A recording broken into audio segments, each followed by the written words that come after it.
அனைவருக்கும் வணக்கம். பூங்கனி சமையல் சேனலு. இன்னைக்கு என்ன பார்க்க போறோம்னா இட்லி பொடி செய்முறை. எல்லாரும் வாங்க பார்ப்போம். உளுந்தப்பருப்பு 1 கிலோ 1 கப்பு, பாசிப்பருப்பு 1 கப்பு, கடலைப்பருப்பு 1 கப்பு, துவரம்பருப்பு 1 கப்பு, 3 வில்லை போடணும். இந்த காயம் கருவேப்பிலை இருந்தால் இவ்வளோ கருவேப்பிலை உருவி நல்லா அலசி உருவி வச்சிருக்கிறேன். இவ்வளோ கருவேப்பிலை போடுங்க, நல்லா இருக்கும். பூண்டு 3 பூண்டு இந்த எடுத்து உரித்து வச்சிருக்கிறேன் ஏற்கனவே. இதை மாதிரி 3 பூண்டு எடுத்துக்கோங்க. 11 வத்தல், அது உரப்பு கரெக்டாக இருக்கும் காரம். அதுக்கு இந்த காயத்தை இப்போ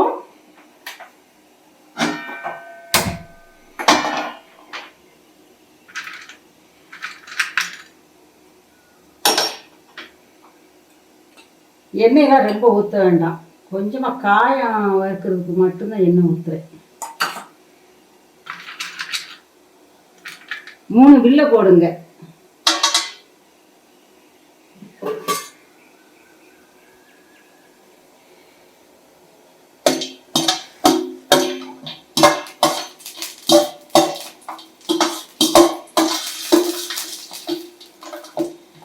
பச்சை காயத்தோட கொஞ்சம் வறுத்து போட்டால் நல்லா இருக்கும். அதனால அது எண்ணெய் அதுக்கு மட்டும்தான் ஊற்றிடுறேன். சரி, இதுக்கு எண்ணெய் தேவைப்படாது.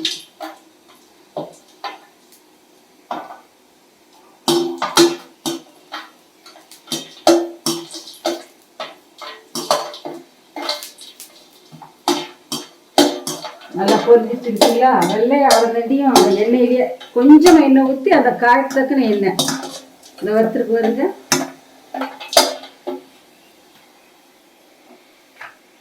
உளுத்தம்பருப்பு போடுங்க.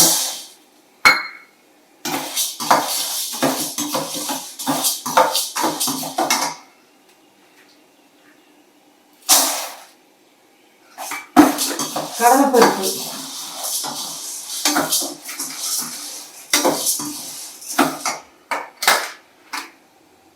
பாசிப்பருப்பு போடுங்க.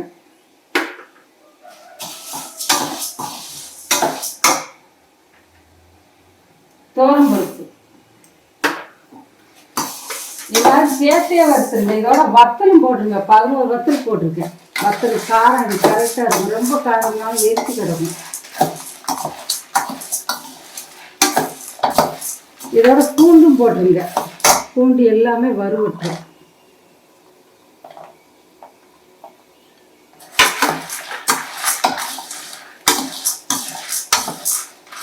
எண்ணெய் ஊற்றாமத்தான் வறுக்கணும். எண்ணெய் ஊற்றினா இது நல்லா 1 மாதத்துக்கு கூட இருக்கும், 15 நாளைக்கு இருக்கும், 2 வாரத்துக்கு. நல்லா கெட்டு போகாமல் நல்லா உழுக்காமல் நல்லா இருக்கும். நல்லா கரண்டி போட்டு ஒரு இதில் போட்டு வச்சுக்கிட்டிங்கன்னா ஒரு டப்பாயில்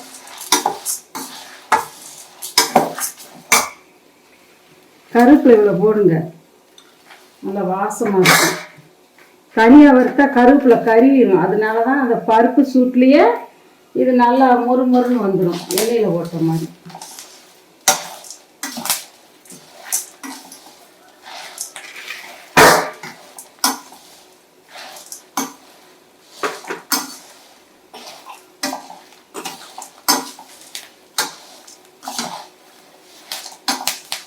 இந்த கருவேப்பிலை நொறு வர தண்டியும் வறுக்கணும். பருப்பு கருகாது. பருப்பு கருவேப்பிலை எல்லாம் ஒன்று போல வறுவட்டும்.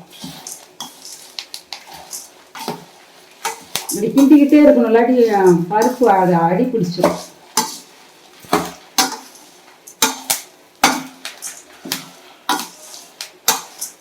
நல்லா இப்படி வறுத்து வச்சுக்கிட்டீங்கன்னா கருவேப்பிலை எல்லாம் ஒரு மாதத்துக்கு இருக்கும். கைப்படாமல் டீஸ்பூன் போட்டு எடுத்துக்கோங்க. நம்ம கைப்படக்கூடாது, டீஸ்பூன் போட்டு எடுத்துக்கணும்.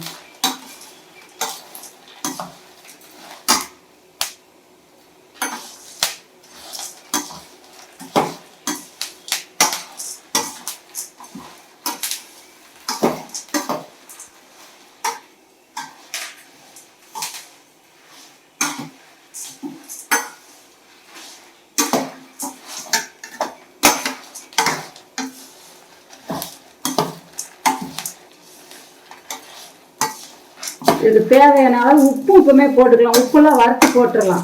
இப்பவுமே போட்டுக்கலாம். உப்பு, கல் உப்பு நல்லா இவ்வளோ உப்பு போடுங்க, கரெக்டாக வரும்.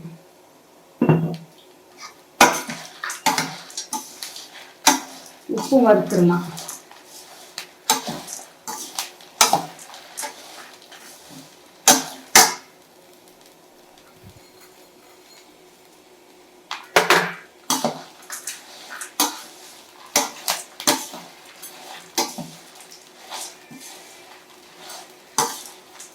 கருவேப்பிலை நொறு நொறுன்னு வந்துருச்சுன்னு வச்சுக்கோங்க, பருப்பு வந்து வறுத்தணும்னு நினச்சிடலாம்.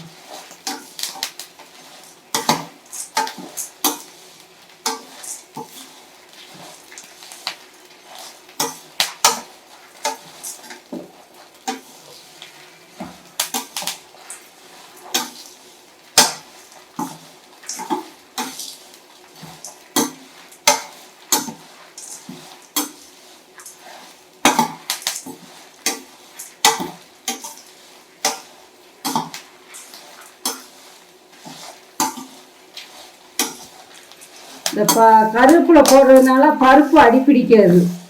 எல்லாமே மிக்ஸ் பண்ணி எல்லாமே சூடாகிக்கிட்டு இருக்கும்.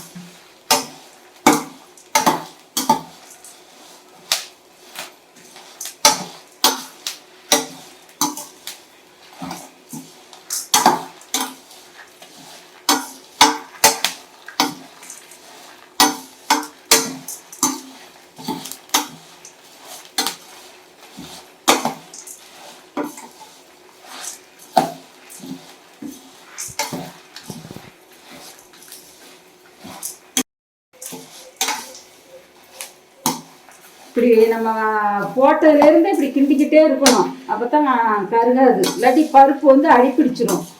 கிண்டிக்கிட்டே இருந்து நல்லா வறுபட்டுரும். கருவேப்பிலை பழத்துக்கு வந்துட்டாலே பருப்பு வந்து நல்லா இப்போ வறுத்துச்சு வருங்க. சலசலன்னு சத்தம் அங்கே வருதா?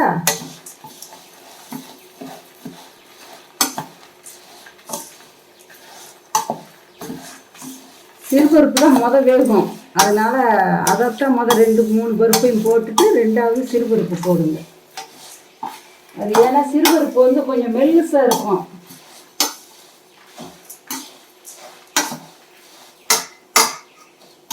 வறுவட்டாலே இப்படி சலசலன்னு சத்தம் வரும். அந்த கருவேப்பிலை வத்தல் எல்லாமே வறுத்துருக்கும்.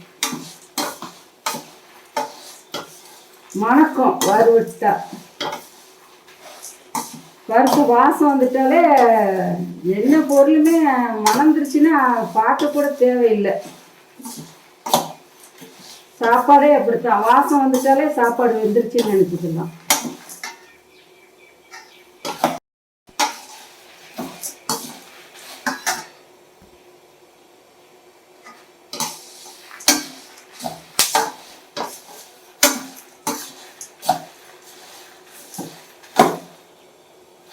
இந்த மொறுமொறுன்னு வந்துருச்சு வருங்க கருவேப்பிலை. இப்போ ஸ்டவ்வை ஆஃப் பண்ணி வச்சுக்க வேண்டியதான். ஆஃப் பண்ணி இப்படி சலசலன்னு சத்தம் வந்துட்டாலே வறுவட்டுருச்சு. இதுதான் கருவேப்பிலை எல்லாமே வெந்துருச்சு, மொறுமொறுன்னு வந்துருச்சு கருவேப்பிலைலாம். ஸ்டவ்வை ஆஃப் பண்ணி வச்சு ஒரு 15 நிமிஷம் இதை ஆற விடுங்க ஃபேன் காற்றுல வச்சு.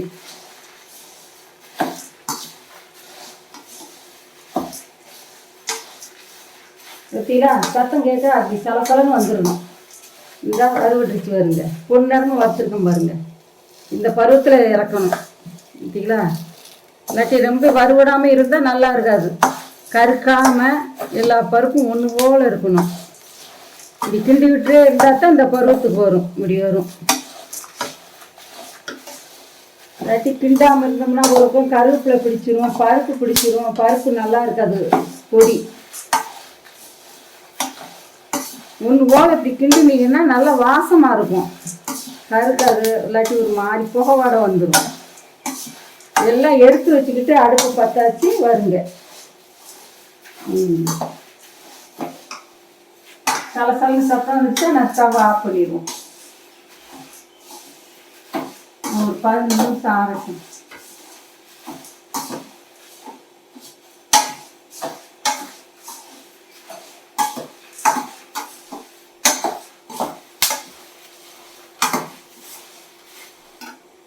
இந்த ஆஃப் பண்ணிட போகிறாங்க. கருவேப்பிலாம் ஒரு நூறு வந்துருச்சு வருங்க. ஆஃப் பண்ணிடுறாங்க. ஆஃப் பண்ணிடுறாங்க.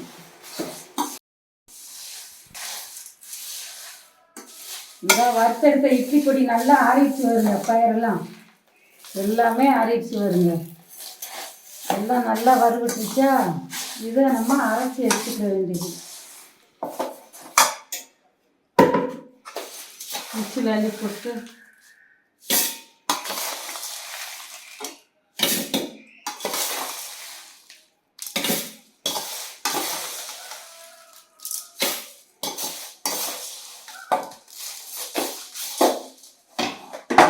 நல்லா கைப்படாமே அரைச்சிட்டிங்கன்னா கெட்டு போகுது.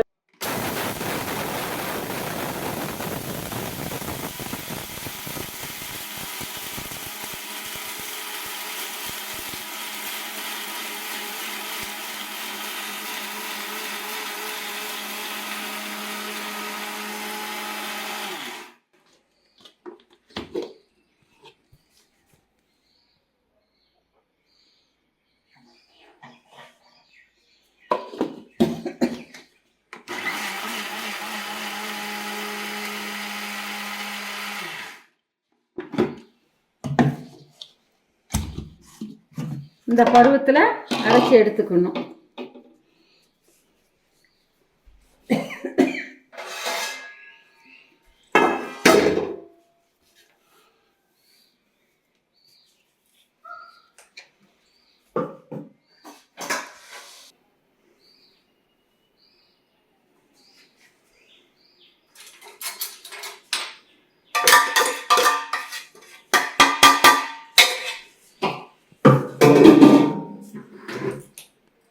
ஒரு மாத்திக்கு வச்சுக்கலாம். கெட்டே போகாது. இப்படி கரண்டி மட்டும் போடுங்க. கை விரல் எதுவும் தொட வேண்டாம்.